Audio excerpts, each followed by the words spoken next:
Hello.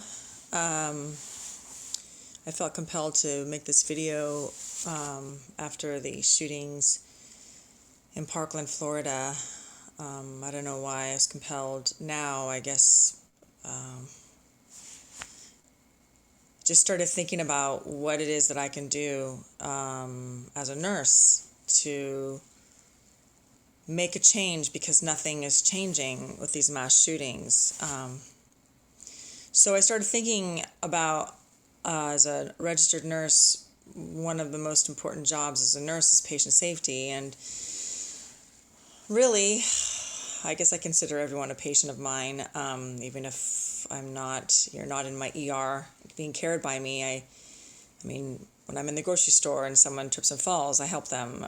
They're my patient. So I started thinking about what can I do, what can we do as nurses. I also started thinking about how, when we triage someone in the ER, we do all these screenings for domestic abuse, for suicidality, homicidality, sepsis, which is an overwhelming infection, Zika virus, Ebola, but we don't do any kind of screening for potential or gun safety or gun issues. And I know that this is not so much, that's a hot topic, gun issues, but, I guess gun issues with mental illness, we don't have any kind of screening for that.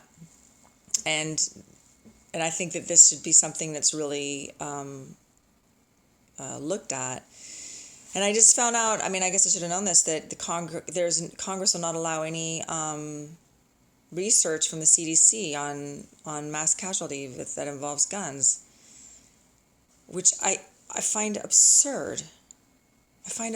We spend so much money on preventing death from all these different things, but we don't have this.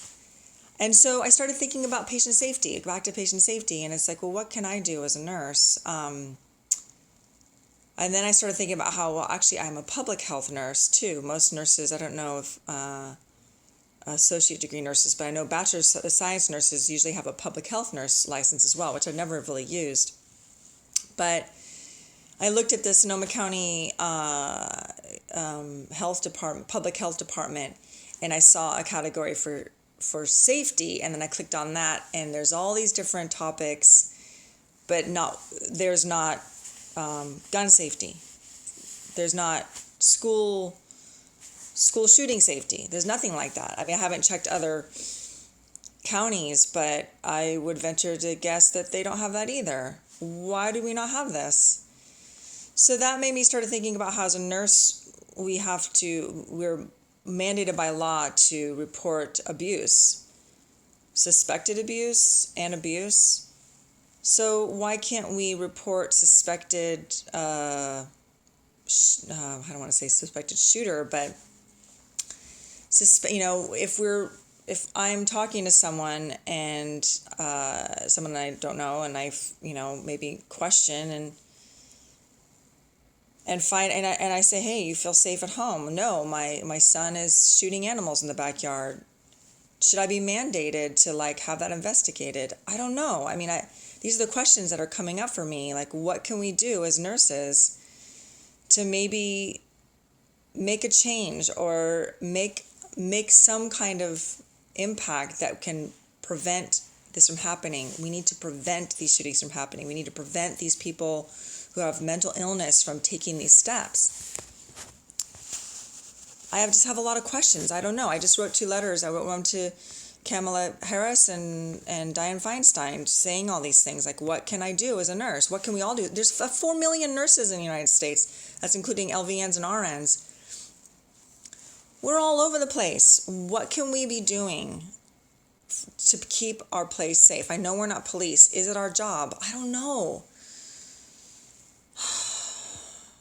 I just don't want this to happen again. And I don't know what to do, but I feel like I need to do something, and I feel like we all need to do something. I don't want to live in fear, and I don't want to just sit and be quiet. So, if you have any suggestions, comments, go for it. That's it.